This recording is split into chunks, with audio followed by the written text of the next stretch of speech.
A Bíblia diz no livro de Números, no capítulo 32, nos versículos de 1 a 42. Os filhos de Ruben e os filhos de Gade tinham muito gado.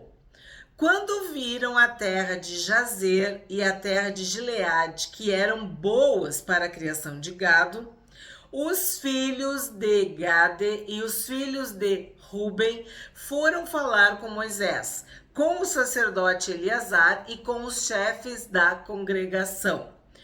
Disseram: Atarote de Bom, Jazer, Ninra, Esbom, Eleade, Sebã, Nebo e Beon, a terra que o Senhor subjugou diante da congregação de Israel, é terra de gado, e estes seus servos têm gado.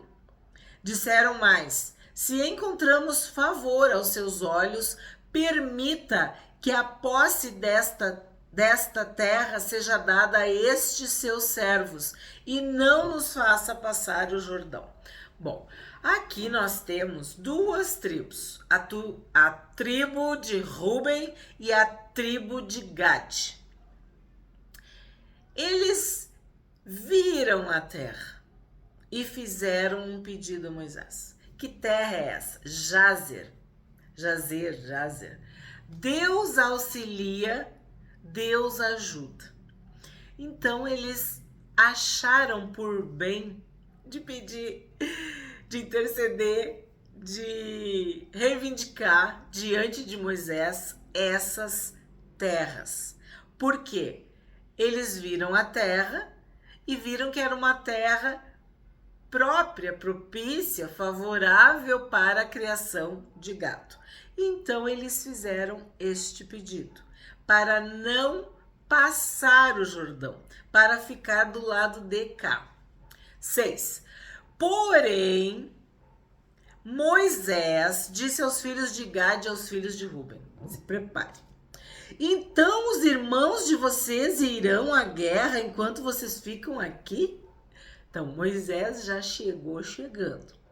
Por que vocês querem desanimar os filhos de Israel para que não entrem na terra que o Senhor lhes deu? Segunda pergunta.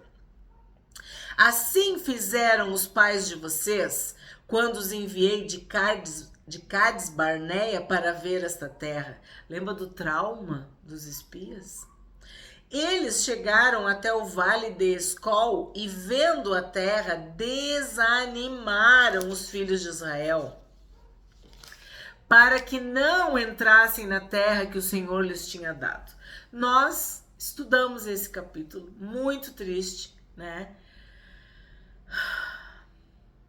O povo não creu, o povo duvidou, o povo não teve fé que o que Deus estava falando desde Abraão era verdade, né? Então a ira do Senhor se acendeu naquele mesmo dia e ele jurou, dizendo: porque não me seguiram com fidelidade, é certo que os homens que saíram do Egito de 20 anos para cima não verão a terra que prometi com juramento a Abraão, a Isaque e a Jacó. Somente Caleb, filho de Jefoné, o quenezeu, e Josué, filho de Num, verão a terra, porque seguiram o Senhor com fidelidade.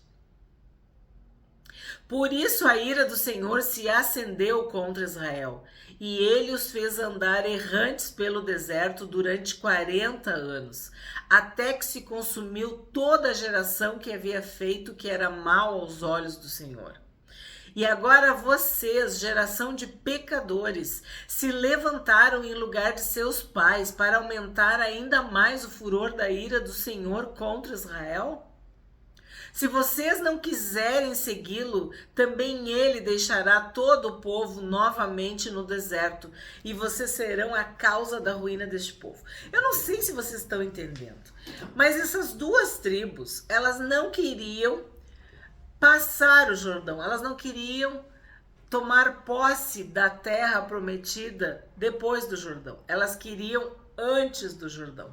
Tanto que na minha Bíblia está escrito leste, as tribos que ficaram a leste do rio Jordão.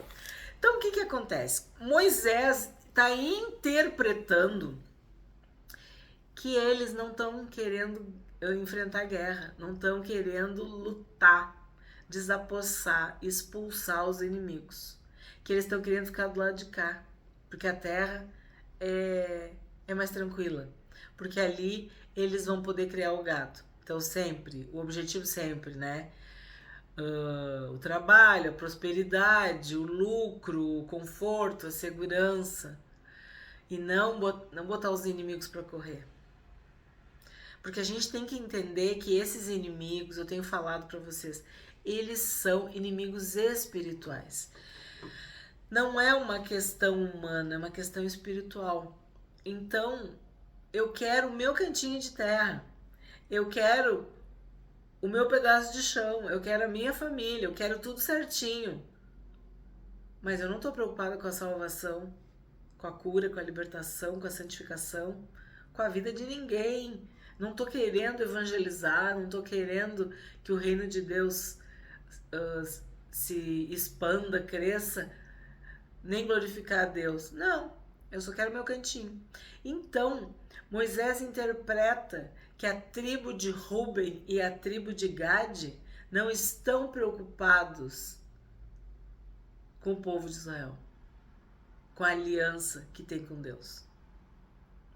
E por isso ele os chama, né? Chama aos rubenitas e aos gaditas de geração de pecadores.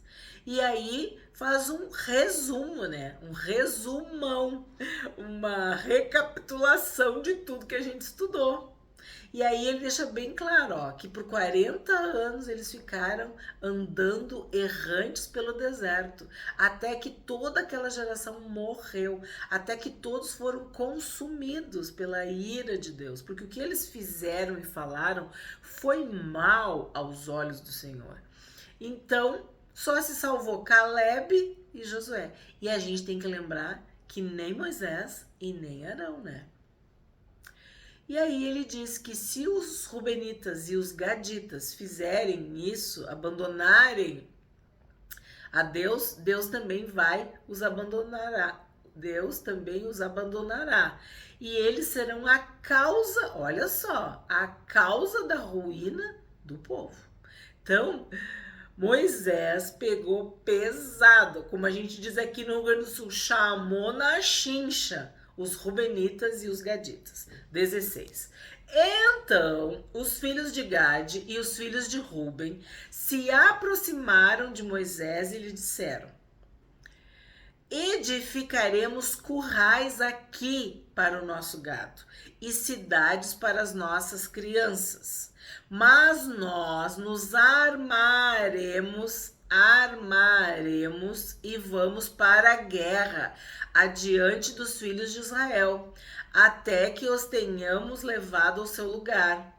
Porém, as nossas crianças ficarão nas cidades fortificadas, por causa dos moradores da terra.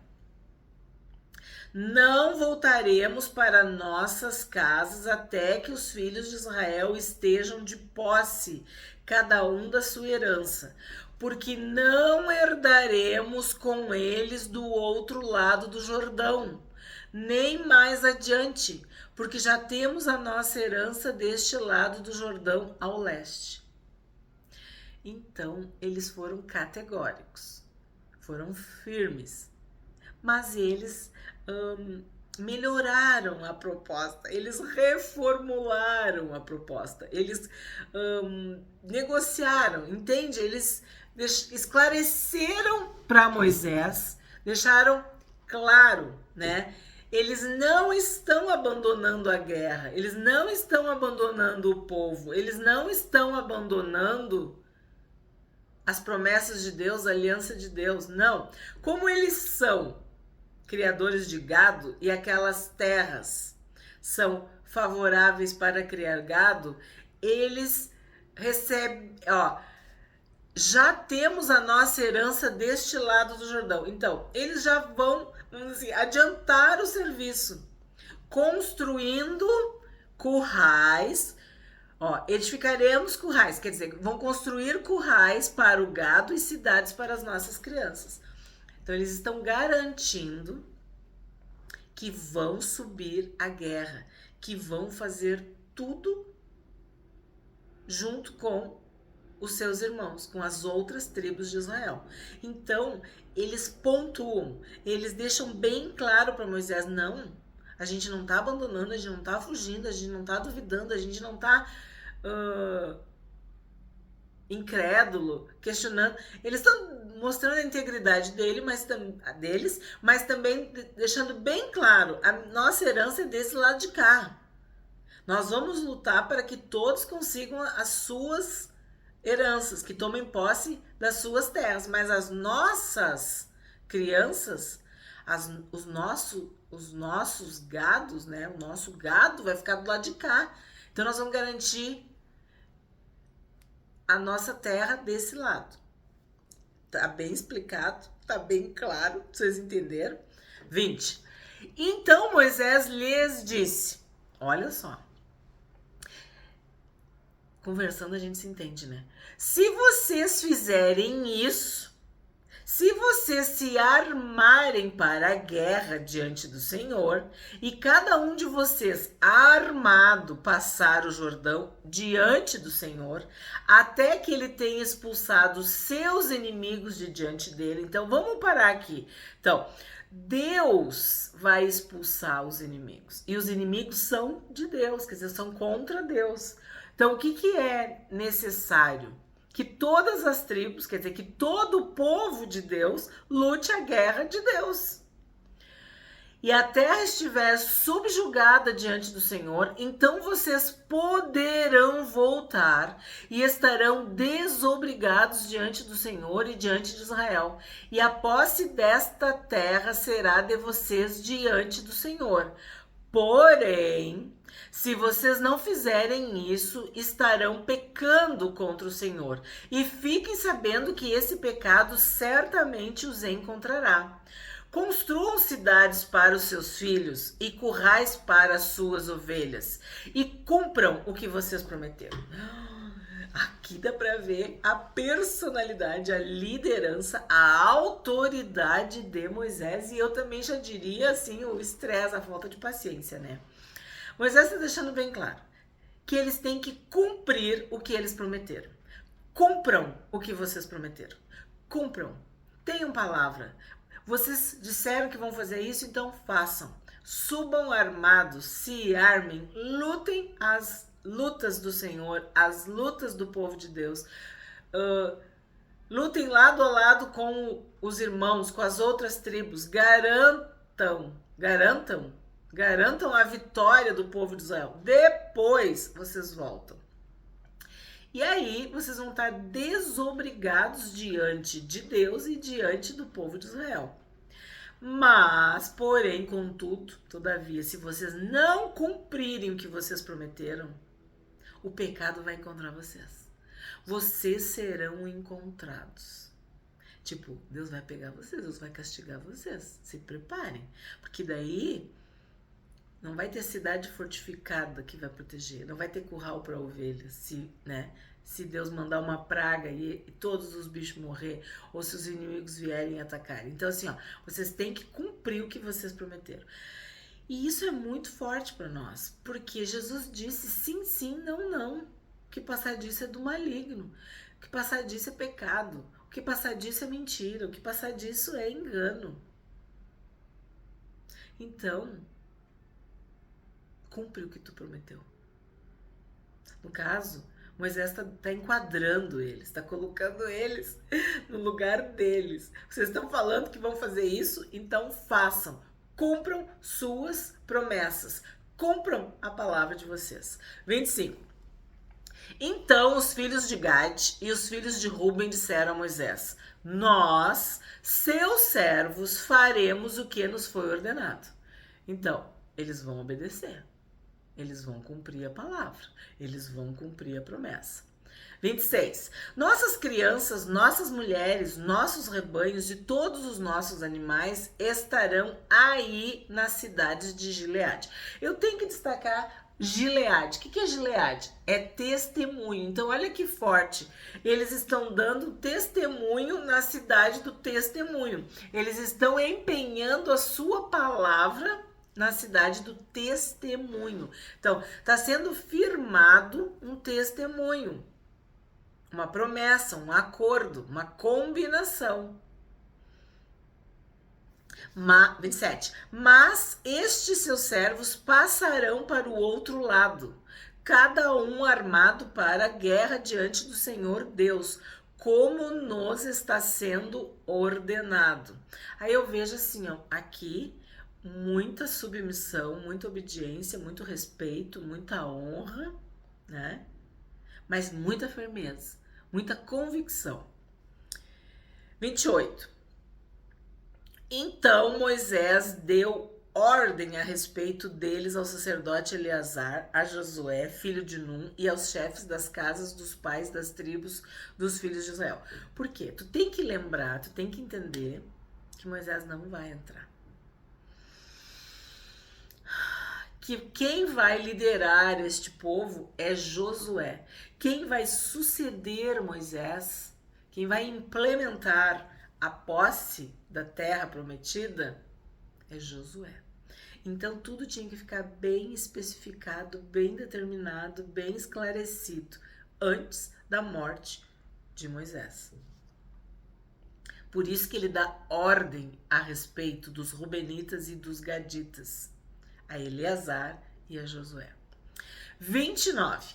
Moisés lhes disse: se os filhos de Gade e os filhos de Ruben passarem o Jordão com vocês, cada um armado para a guerra, diante do Senhor, e a terra estiver subjugada diante de vocês, então deem a eles a posse da terra de Gileade.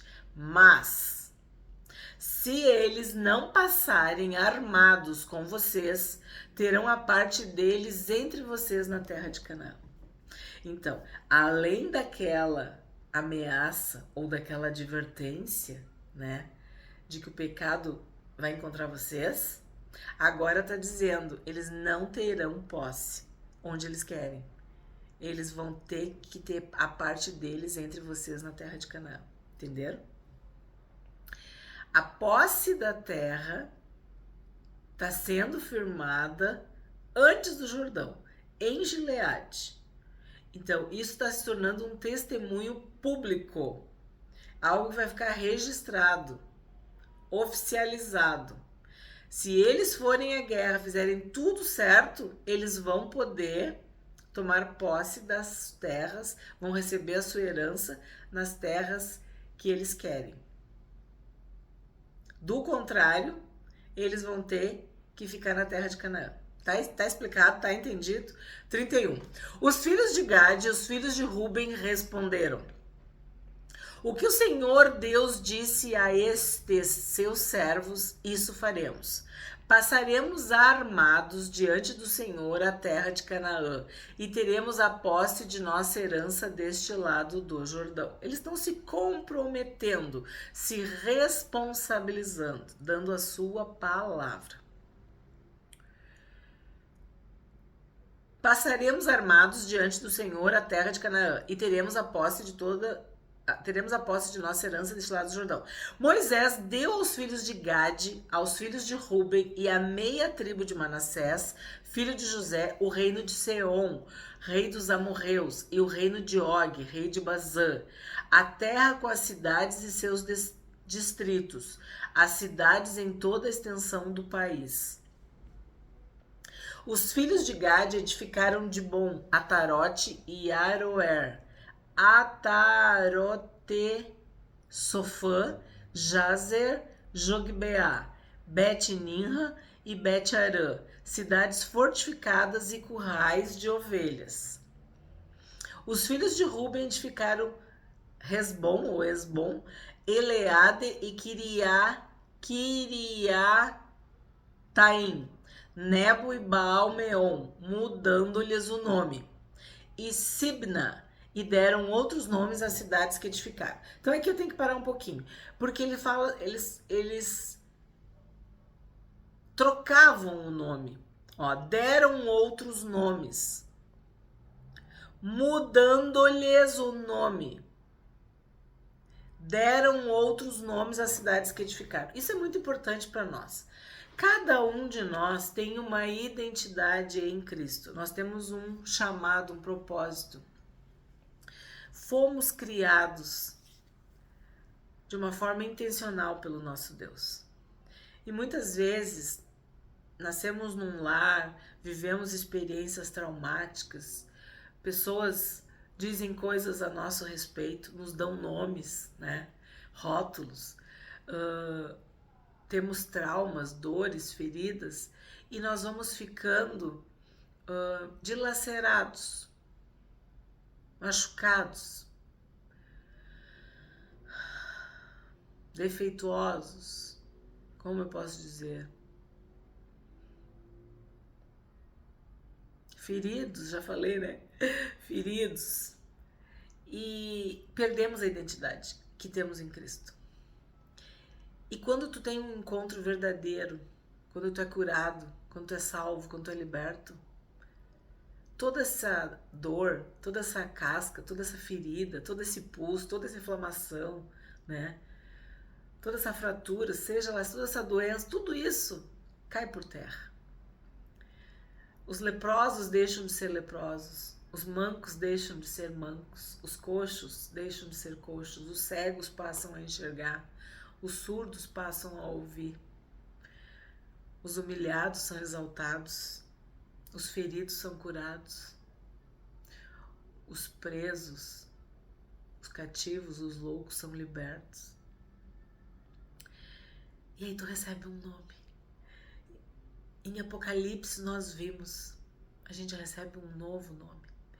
Quem encontra Deus, quem encontra Jesus, recebe um novo nome. A sua identidade é restaurada. Então essas cidades, elas estavam subjugadas por entidades, por divindades, por falsos deuses, falsos ídolos, por principados e potestades. E eles foram subjugados, eles foram destruídos, eles foram expulsos. E aí o que Israel faz? Dá outros nomes, mudam os nomes. É como cada um de nós, muda a tua mente, muda os teus olhos, muda as tuas roupas, muda quem tu é, tu te converte, tu muda. Há uma metamorfose, uma transformação, tu nasce de novo. E aí esses nomes que são muitas vezes, como eu disse, de entidades, de demônios, de principados, de potestades, tem que ser quebrado, tem que ser expulso, tem que ser mandado embora. E tu tem que receber um nome que glorifique a Deus. Porque agora tu é uma nova criatura. Tu é uma nova pessoa em Cristo. Por isso que é mudado o nome. Jacó foi mudado o seu nome para Israel. Sarai virou Sara. Abraão. Enfim, são tantos exemplos, né, na Bíblia. Então a gente tem que entender isso aqui. Mudaram o nome. Deram outros nomes às cidades que edificaram. E eu quero te dizer, se tu cresceu ouvindo outros nomes, palavras ruins, adjetivos, né, negativos, que deformaram a tua alma, que entristeceram o teu coração, que te inferiorizaram, em Cristo tu tem um novo nome, tu tem uma nova identidade. Tu é uma pessoa amada, perdoada, tu é salva, tu é importante para Jesus. E tudo que a Bíblia diz a teu respeito é o que importa. Então, o nome que Deus te dá é o que importa. A tua vida é totalmente mudada, a tua identidade é totalmente restaurada em Cristo. Assim como essas cidades, que elas muitas vezes estavam exaltando e louvando a falsos deuses. E agora elas recebem nomes abençoados, que louvam e glorificam a Deus. Acho tão forte, e é que eu digo, ó, é algo que tá ali misturadinho, escondidinho, diluído num texto, e muitos não prestam atenção. Os filhos de Maquir, filho de Manassés, foram para Gileade, a tomaram e expulsaram os amorreus que estavam lá, que estavam nela. Já vou parar aqui também. Expulsaram. Lembra que os inimigos são de Deus? Os inimigos são de Deus. A guerra é uma guerra santa. Então é Deus que está expulsando esses inimigos. E o povo está obedecendo. Então eles expulsaram os amorreus. Lembra quem eram os amorreus? Os amorreus eram os amargos, os rebeldes. Então, de novo, tu viveu uma amargura, tu viveu em rebelião, em rebeldia, de costas para Deus. Quando tu encontra o Senhor Jesus, esses inimigos são expulsos. Tu é liberto, tu é salvo. As prisões, as cadeias, as correntes são quebradas. Então, isso é uma figura muito importante para nós. Porque o inimigo, ele quer nos aprisionar, ele quer nos levar cativo. Mas Jesus veio para desfazer as obras das trevas, para desfazer as obras do diabo, para nos libertar, para nos salvar, para nos curar. Tomaram e expulsaram os amorreus que estavam nela. Nós devemos repreender, amarrar e expulsar os inimigos, os espíritos malignos, os demônios, os anjos caídos, em nome de Jesus. A terra que a gente pisa é santa. É a tua casa, é a tua família, é teu casamento, é teu trabalho, é tua saúde, é a tua cidade, é o teu bairro, é o teu país, é o teu estado. Onde tu anda, tu tem que repreender, amarrar, expulsar os inimigos. As trevas têm que fugir. Nós somos luz. E onde chega a luz, as trevas têm que fugir.